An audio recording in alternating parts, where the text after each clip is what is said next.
एक गांव में दो भाई रहते थे। बड़ा भाई गंगाराम बहुत अमीर था। उसके घर में किसी भी चीज की कमी नहीं थी। वही छोटा भाई सेवकराम बहुत ही भोला और नेक दिल इंसान था। उसके परिवार में उसकी पत्नी और एक बच्चा था। वह इतना गरीब था कि वह मिट्टी के मकान में रहता था। गंगाराम की पत्नी के 3 पुत्रियों के बाद पुत्र हुआ था, तो गंगाराम ने एक बड़ा प्रोग्राम रखा जिसमें उसने गांव के और बाहर के बड़े बड़े अमीर लोगों को बुलाया था।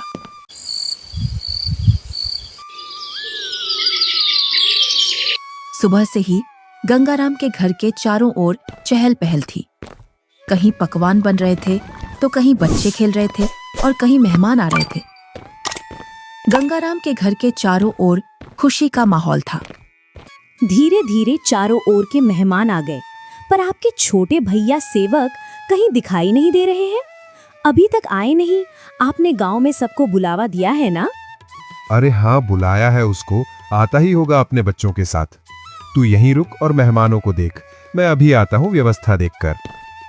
इतना कहकर गंगाराम घर से बाहर चला जाता है और गुनगुनाता है, मैं उसको अपने प्रोग्राम में क्यों बुलाऊं? वो कहाँ और मैं कहाँ? मेरे यहाँ एक से बढ़कर एक अमीर मेहमान आ रहे हैं। अगर किसी को पता चल गया कि मेरा भाई इतना गरीब है तो मेरी नाक कट जाएगी। कुछ गांव के लोग सेवकराम के घर के आगे से गंगाराम के प्रोग्राम में जा रहे थे और सेवकराम अपने घर से खेतों पर जाने की तैयारी कर रहा था। जैसे ही वह घर से बाहर निकलता है तो उसको कुछ गांव वाले मिल जाते हैं। अरे सेवकराम, तू अपने भाई के घर नहीं गया? तेरी भाभी के बहुत दिनों बाद लड़का हुआ है। इसी उपलक्ष्य में तेरे भाई ने बहुत बड़ा प्रोग्राम रखा है। तू तो चाचा बन गया है और तू यहाँ, जबकि तुझे तो अपने भाई के घर सबसे पहले पहुँचना था। सेवकराम ये सुनकर दंग रह जाता है। इस बारे में उसे कुछ भी पता नहीं था, पर वह गांव वालों के सामने ऐसे बोलता है जैसे उसे पहले से सब पता है। अरे हाँ भाई, मुझे भी जाना है। बस थोड़ा सा खेतों पर काम बचा है, उसको मैं पूरा करके आता हूँ। जल्दी काम पूरा करके आ भाई। सुना है भाई गंगाराम ने बहुत ही स्वादिष्ट पकवान बनवाए हैं और उसने खाने पर पूरे गांव को बुलाया है। हाँ, ये तो बड़ी ही अच्छी बात है। तुम लोग चलो, मैं आता हूँ। जैसे ही गांव वाले वहां से निकल जाते हैं तो सेवकराम का मुंह उतर जाता है। ये तो बहुत खुशी की बात है, पर इसके बारे में तो मुझे कुछ पता ही नहीं है। चलो, मेरे बड़े भाई के घर पुत्र रत्न तो आया और मैं फिर से चाचा बन गया, पर मुझे इस बारे में कुछ बताया भी नहीं। शायद काम काज ज्यादा है, इसी वजह से मुझे बताना भूल गया होगा, वरना ऐसा हो नहीं सकता कि मेरा भाई मुझे न बुलाए। अरे भाग्यवान, तुमने सुना? तुम्हारी जेठानी के लड़का हुआ है। कुछ गांव वाले इधर से गुजर कर जा रहे थे। क्यों ना अपन भी चलें बड़े भाई के यहाँ? सुना है बहुत ही अच्छे अच्छे पकवान बने हैं वहाँ पर। अरे, ये तो बड़ी खुशी की बात है। आप फिर से चाचा बन गए और मैं चाची, परंतु उन्होंने हमें बुलाया नहीं। बिना बुलाए हम कैसे जा सकते हैं उनके प्रोग्राम में? बिना बुलाए वहाँ जाना सही नहीं होगा। अगर गांव में इस बात का पता चल गया कि हम बिन बुलाए उनके प्रोग्राम में आए हैं तो लोग क्या कहेंगे? बड़े भैया इतना बड़ा प्रोग्राम कर रहे हैं और इतने बड़े प्रोग्राम में पूरे काम की जिम्मेदारी भी उन्हीं पर है। तुम्हें पता है ना उनके पास कितना कामकाज होगा। इसी कामकाज की वजह से हमसे बोलना भूल गए होंगे और प्रोग्राम वाला आदमी तो कुछ ना कुछ तो भूल ही जाता है। आप लोग चलो ना, मैं अपने ताऊ का घर और अपने छोटे भाई को देख आऊंगा। कैसे चलें बेटा? मन तो मेरा भी बहुत कर रहा है जाने को, पर उन्होंने हमें प्रोग्राम का निमंत्रण भी नहीं दिया और ना ही हमसे बोला।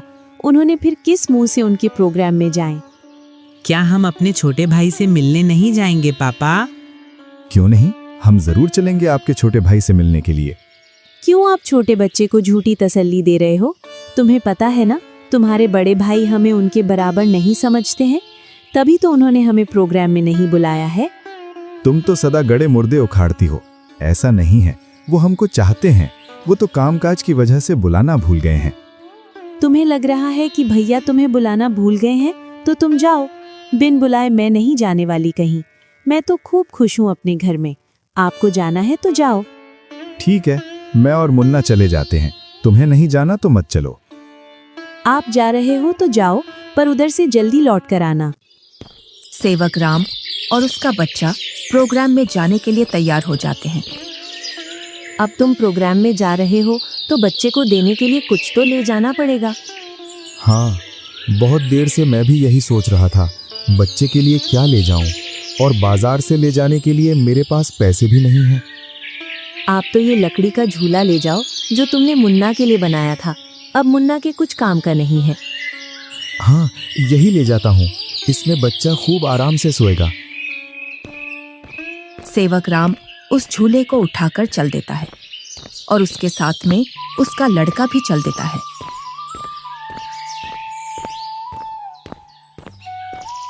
थोड़ी देर बाद दोनों प्रोग्राम में पहुंच जाते हैं। यहाँ तो खूब अमीर मेहमान आए हैं और बच्चे को देने के लिए शानदार और महंगी महंगी वस्तुएं लाए हैं। मेरा झूला तो इनके आगे कुछ भी नहीं है। सेवक राम मेहमानों पर महंगी महंगी वस्तुएं देखकर अपने झूले की ओर देखता है और मन ही मन में सोचता है, मैं क्यों इस झूले को यहाँ लाया? यहाँ तो एक से बढ़कर एक वस्तुएं हैं बच्चे के लिए। मैं भी क्या सोच रहा हूँ, भला हाथ की बनी चीज और बाजार की चीजों में अंतर होता है। बड़े भैया जरूर मेरे झूले को पसंद करेंगे क्योंकि मेरा झूला सबसे मजबूत है, क्योंकि इसे मैंने अपने हाथों से बनाया है। और सेवक राम निसंकोच होकर मेहमानों के बीच में घूमने लगता है। वह देखता है कि उसके बड़े भैया और भाभी मेहमानों का स्वागत कर रहे थे। तभी गंगाराम की पत्नी की निगाह सेवक राम पर जाती है।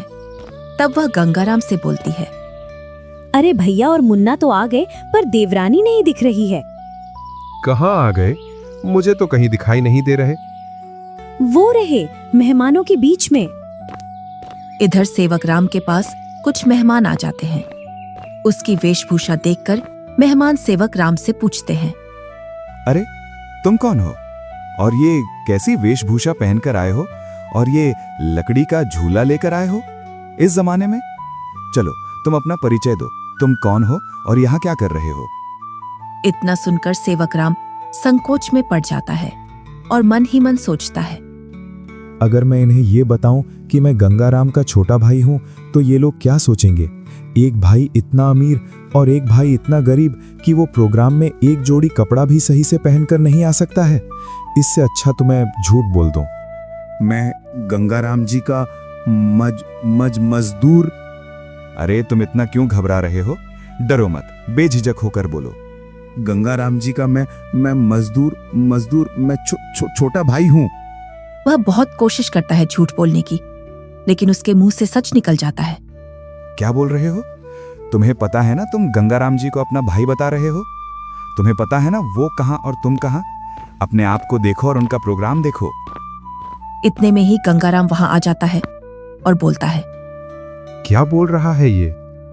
ये तुम्हें अपना भाई बता रहा है कि तुम इसके भाई हो। मेरा भाई होता तो वो इस हालात में रहता। ये तो मेरा हारी है, हारी। इसको मैंने एक दिन प्यार से भाई क्या बोल दिया, मुझे अपना भाई बताने लगा।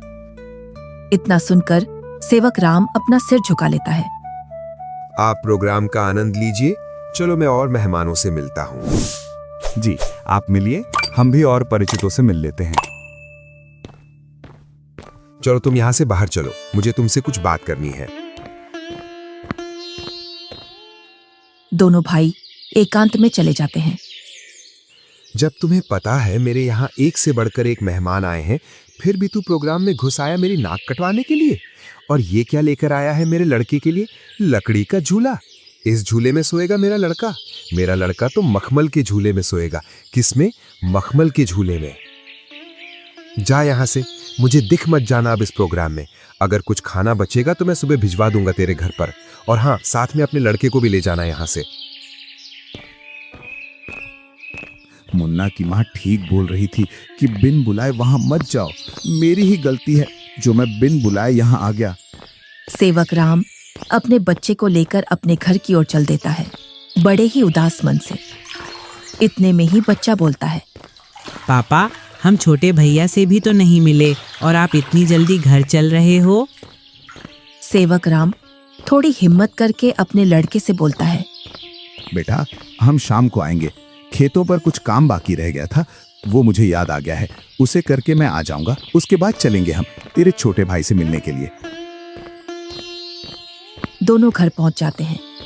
मुन्ना घर से बाहर बच्चों के साथ खेलने के लिए चला जाता है। इधर सेवक राम अपनी पत्नी को पूरी घटना सुना देता है और उसकी आंखों से आंसू छलक जाते हैं। पता नहीं ईश्वर की कैसी लीला है, आज भाई ने भाई को पहचानने से मना कर दिया। आप रोइए मत, ईश्वर एक दिन सब ठीक कर देगा। ईश्वर को भाइयों के बीच में इतना फासला भी नहीं रखना चाहिए कि वे एक दूसरे से ही दूर हो जाएं। आप इतना दुख मत मनाइए, सब ठीक हो जाएगा। आप बस ईश्वर पर विश्वास रखिए। तीनों सो जाते हैं।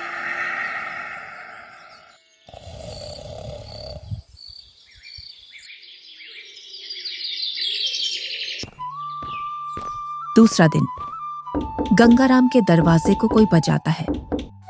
पता नहीं अब कौन आ गया। कल का इतना थका हारा हूं, फिर भी लोगों को समझ में नहीं आता है और आकर दरवाजा खटखटाने लग जाते हैं। गंगाराम जैसे ही दरवाजा खोलता है तो वह देखता है कि सामने एक साधु खड़ा है। क्या है महाराज, क्यों दरवाजे को बजा रहे हो? कुछ नहीं बेटा, बड़े जोरों की भूख लगी है। बस थोड़ा सा खाना मिल जाता तो मेरी भूख मिट जाती। क्या खाना? यहाँ खाना मुफ्त में नहीं मिलता है और ऐसी दोपहर में तुम्हें कहां से खाना ला कर दूं?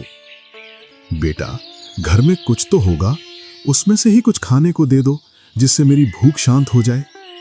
इतना बड़ा गांव है, तुम्हें मेरा ही घर मिला खाना मांगने के लिए? यहाँ कुछ नहीं है, चले जाओ यहाँ से। इतना कहकर गुस्से में गंगाराम दरवाजा बंद कर लेता है। ईश्वर तुम्हें सदा खुश रखे बेटा। इतना बोलकर साधु वहां से चला जाता है। इधर गंगाराम की पत्नी गंगाराम से पूछती है, कौन आया था दरवाजे पर जो तुम इतने जोर से उस पर चिल्ला रहे थे? कोई नहीं, एक ढोंगी बाबा आया था दरवाजे पर, बोल रहा था खाना खिला दो, तो मैंने उससे मना कर दिया, यहाँ नहीं है खाना। तुम भी पता नहीं अब किस नशे में रहने लगे हो। कल का इतना सारा खाना बचा था, वो वैसे ही फेंकेगा। उसमें से कुछ खाना खिला देते। मैंने ये खाना गरीबों और ढोंगियों के लिए नहीं बनवाया है। ये खाना सिर्फ हम जैसे बड़े लोग ही खा सकते हैं। गंगाराम की पत्नी गुनगुनाते हुए वहां से अपने कमरे में चली जाती है। इनको तो पता नहीं अब किस बात का नशा आने लगा है, सीधे मुंह अब किसी से बात ही नहीं करते हैं। इधर साधु सेवक राम के घर के सामने पहुंच जाता है और बाहर से आवाज लगाता है, अरे घर में कोई है? अरे घर में कोई है? आवाज सुनकर सेवक राम घर में से बाहर निकल आता है। साधु को देखकर बोलता है, जी साधु महाराज, बताइए मैं आपकी क्या सेवा करूं? कुछ नहीं बेटा, बहुत तेज भूख लगी है। कुछ खाने को मिल जाए तो आत्मा तृप्त हो जाएगी मेरी। क्यों नहीं साधु महाराज, आइए आइए, जो कुछ हमारे घर में खाने के लिए मिलेगा हम आपको खिलवा देंगे। दोनों घर के अंदर चले जाते हैं। सेवक राम और साधु जमीन पर बैठ जाते हैं और सेवक राम अपनी पत्नी से बोलता है, अरे भाग्यवान, घर में कुछ हो तो खाने का साधु महाराज को ले आओ। सुबह की कुछ दाल रोटी रखी है और अभी खाना बनाने के लिए घर में कुछ भी नहीं है। अरे बेटी, तुम तो शर्माओ मत, जो घर में खाने का हो वही ले आओ, मैं तो खा लूंगा। सेवक राम की पत्नी जो घर में खाना था उसी खाने को गर्म कर लाती है। लीजिए साधु महाराज, गरीब के घर का खाना, हमारे पास तो खाने में यही है। अरे बेटी, तुम अपना मन इतना उदास मत करो, मैं तो ईश्वर की कृपा से जो मिलता है वही खा लेता हूँ। और तुम दोनों इतना उदास क्यों हो? कोई समस्या है आपके यहाँ? साधु महाराज, खेतों में इतना काम कर रहा हूँ, उतनी ही गरीबी आ रही है। गरीबी कम होने का नाम ही नहीं ले रही है। अब तो स्थिति ऐसी हो गई है, 2 वक्त का खाना भी बड़ी मुश्किल से मिलता है। पता नहीं ईश्वर हमारी कौन सी परीक्षा ले रहा है। ये कोई बीमारी तो है नहीं जिसका मैं आपको सही उपचार बता दूं बेटा। बस ईश्वर पर विश्वास रखो, सब सही हो जाएगा। फिर भी मुझे लगता है तुम मुझे तुम्हारी समस्या सही से बता नहीं रहे हो। इतना सुनकर सेवक राम और सेवक राम की पत्नी साधु महाराज को पूरी बात बता देते हैं कि किस प्रकार गंगाराम ने उनके साथ भेदभाव किया। साधु खाना खा लेता है। पता नहीं आपको हमारे हाथ का खाना कैसा लगा, सही लगा या नहीं? बेटी, तुम अपना मन उदास मत करो।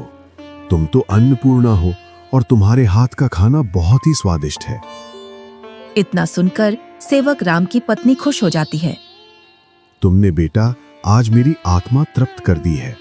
अगर तुम आज मुझे भोजन नहीं देते तो पता नहीं आज भूख की वजह से मेरा क्या होता। साधु अपने थैले में हाथ डालता है और उसमें से एक पोटली निकालता है। इसमें क्या है साधु महाराज? ये पोटली बेटा बीजों का भंडार है। तुम जिस भी फसल का बीज चाहोगे वो बीज इस पोटली में से निकलेगा, जिससे तुम्हारी फसल साधारण फसल से 10 गुना ज्यादा निकलेगी। ये तो महाराज आपकी असीम कृपा है। ये मेरी नहीं, ईश्वर की कृपा है बेटा। बस एक बात का ध्यान रखना, इस पोटली के बारे में कभी किसी को मत बताना, और इसमें से जो बीज निकले उन्हें बेचना नहीं। अगर तुमने ऐसा किया तो ये पोटली आपके किसी काम की नहीं रहेगी। जी साधु महाराज, मैं कभी ऐसा नहीं करूंगा। और साधु महाराज वहां से चले जाते हैं। साधु महाराज के पैर जैसे ही घर में पड़े तब से घर में शांति का अनुभव हो रहा है। हाँ भाग्यवान, अब ईश्वर की कृपा से सब ठीक हो जाएगा।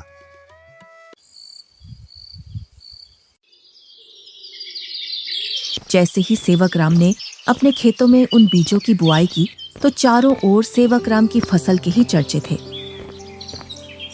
इधर गंगा राम अपने धन के घमंड में जी रहा था, जिससे वह किसी से भी सीधे मुंह बात नहीं करता था। इधर सेवक राम की संपत्ति बढ़ रही थी और गंगा राम की घट रही थी, और इसी के साथ गंगा राम के घर में अशांति भी बढ़ रही थी। कुछ ही दिनों में सेवक राम ने गांव में गंगा राम से भी बड़ा मकान बना लिया था, और सेवक राम अब अपने घर में खूब खुशी खुशी रह रहा था। पर एक दिन, मालिक, अब मैं आपके यहाँ काम नहीं करूंगा। अब मुझे दूसरे गांव में आपसे ज्यादा जमीन मिल रही है और इससे भी अच्छी उपजाऊ। क्या बोल रहे हो हरिया तुम? तुम्हें पता है मेरे पास कितनी जिम्मेदारियां हैं? तुम चले जाओगे तो मैं अकेला कैसे खेती और घर संभालूंगा, और ऊपर से मैं अकेला आदमी। मुझे जहाँ मुनाफा मिलेगा मैं वहीं काम करूंगा मालिक। अगर मुझे इतनी ही मेहनत में मुझे वहां ज्यादा फसल मिलेगी तो मैं वहीं जाऊंगा। अरे हरिया, मैं भी तो तुम्हें खूब मुनाफा करवाता हूँ। बस तुम इस साल और रुक जाओ, मैं जब तक दूसरा हारी देख लूंगा। मालिक, 2 सालों से तुम मुझे बेवकूफ बना रहे हो। न तो तुम अनाज ज्यादा देते हो और न ही तुम दूसरा हारी रखते हो। मैं तो चला, तुम जानो और तुम्हारी खेती। अरे नहीं, ये तो चला गया। अब मैं क्या करूंगा? कई सालों से मैंने खेतों में काम भी नहीं किया है, जिससे अब मुझसे खेतों में काम भी नहीं होगा। क्यों ना मैं सेवक राम के यहाँ जाऊं? अब तक तो उसने उसकी सारी जमीन बेच दी होगी, क्योंकि हालात तो वैसे भी खराब चल रहे थे उसके। वो जरूर मेरे खेतों पर काम कर लेगा। गंगा राम सेवक राम से मिलने के लिए चल देता है।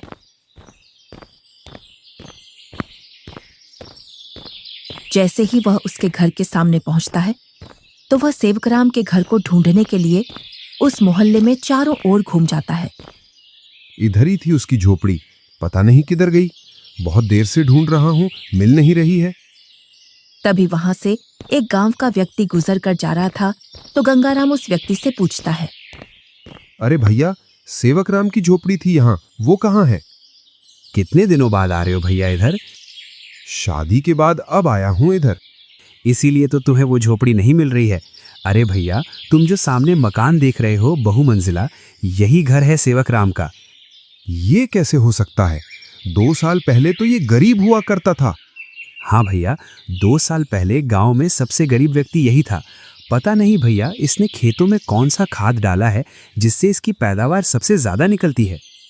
घर बताने के लिए बहुत बहुत धन्यवाद। और गंगाराम उस घर के अंदर चला जाता है। जैसे ही सेवक राम अपने बड़े भैया को घर के अंदर देखता है तो वह बहुत खुश होता है। अरे मुन्ना की माँ, वो देखो हमारे घर में कौन आया है। बड़े भैया, आओ भैया बैठो। अरे, तुमने इतना शानदार घर कैसे बनाया? तुमने तो पूरा ही नक्शा बदल दिया। बहुत ही शानदार घर बनाया है। कहीं तुमने चोरी चपाटी करके तो ये घर नहीं बनाया? नहीं भैया, मैंने कोई चोरी नहीं की है। ये तो मैंने अपनी मेहनत से बनाया है। ऐसी मेहनत तो तू पहले भी करता था, पर पहले तो तूने ऐसा मकान बनाया ही नहीं। भैया, आपसे क्या छुपाना, जब आपका प्रोग्राम था उसके एक दिन बाद हमारे घर पर एक साधु आया था। उसको हमने पेट भर खाना खिलाया था। आज उनके आशीर्वाद की वजह से ये सब है हमारे पास। इतना सुनकर गंगाराम का सिर घूम जाता है और उसकी आंखों तले सब सीन आ जाता है कि किस प्रकार उसने उस साधु को भगाया था। वो साधु तो सबसे पहले मेरे घर आया था, इसका मतलब ये सारा धन मेरा हुआ। क्या बोल रहे हो भैया? ये तो मैंने अपनी मेहनत से खड़ा किया है, ना कि जादू से। ये सब तुझे साधु के आने बाद ही मिला है ना? तो इस गांव में सबसे पहले साधु मेरे घर आया था। अगर मैं उसे खाना खिला देता तो ये सारी संपत्ति मेरी होती। इसका मतलब तूने मेरे अधिकार की संपत्ति छीनी है। ये तो मुझ पर गलत इल्जाम लगा रहे हो भैया। मैं उस साधु को ढूंढ कर लाता हूं और साधु से तेरे सामने बुलवाता हूं कि इस संपत्ति पर किसका हक है। और गुस्से में गंगाराम वहां से निकल जाता है। कई दिनों तक वह उस साधु को खोजता है। बड़ी मुश्किल से एक जंगल में तपस्या करते हुए वह साधु मिल जाता है। साधु महाराज प्रणाम। कौन हो बेटा जो तुम मेरी तपस्या में व्यवधान डाल रहे हो? मैं गंगाराम हूं। आज से 2 वर्ष पूर्व तुम मेरे घर आए थे खाना खाने के लिए, जब तुम्हें जोरों की भूख लग रही थी। तुम तो वही हो ना जिसने खाना देने से मना कर दिया था? हाँ, पर उस संपत्ति पर पहला हक मेरा बनता है जो तुम मेरे भाई को देकर आए हो, क्योंकि तुम खाना मांगने सबसे पहले मेरे घर आए थे।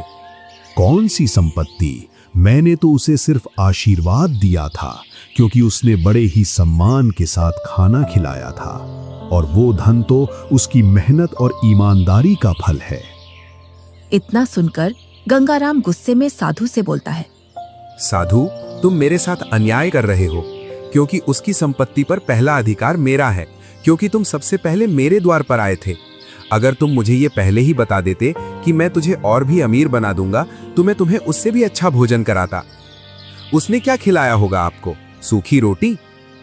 गंगाराम साधु से बहुत वाद विवाद करता है और गुस्से में साधु से बोलता है, जिससे साधु को क्रोध आ जाता है। बालक, तुमने मेरी सब्र की सीमा खत्म कर दी है। तुम मेरे श्राप से अब बच नहीं सकते हो। इतना सुनकर गंगाराम के होश उड़ जाते हैं। इतने में ही सेवक राम और गंगाराम की पत्नी आ जाती है। क्षमा कीजिए साधु महाराज, क्षमा कीजिए। अरे बेटी, तुम क्यों माफी मांग रही हो? मेरे पति थोड़े उग्र हैं, उनको पता नहीं है किससे कैसे बात करना है। इतना सुनकर गंगाराम भी माफी मांग लेता है। गंगाराम, अभी तक तुम्हारा जो घर चल रहा था वो तुम्हारी पत्नी के निर्मल भाव की वजह से चल रहा था। अब तुम अपने लालच को छोड़ दो और दोनों भाई साथ साथ रहो, क्योंकि तुम्हारा छोटा भाई बहुत ही ईमानदार है। जी साधु महाराज। तुम्हें कैसे पता चला मैं यहाँ हूँ? आप जिस दिन साधु महाराज की खोज में निकले, उसी दिन भैया मेरे पास पहुँच गए थे और उन्होंने आपके बारे में मुझे सब बता दिया था। भाई हो तो तेरे जैसा, मेरे जैसा भाई किसी को भी नहीं मिले।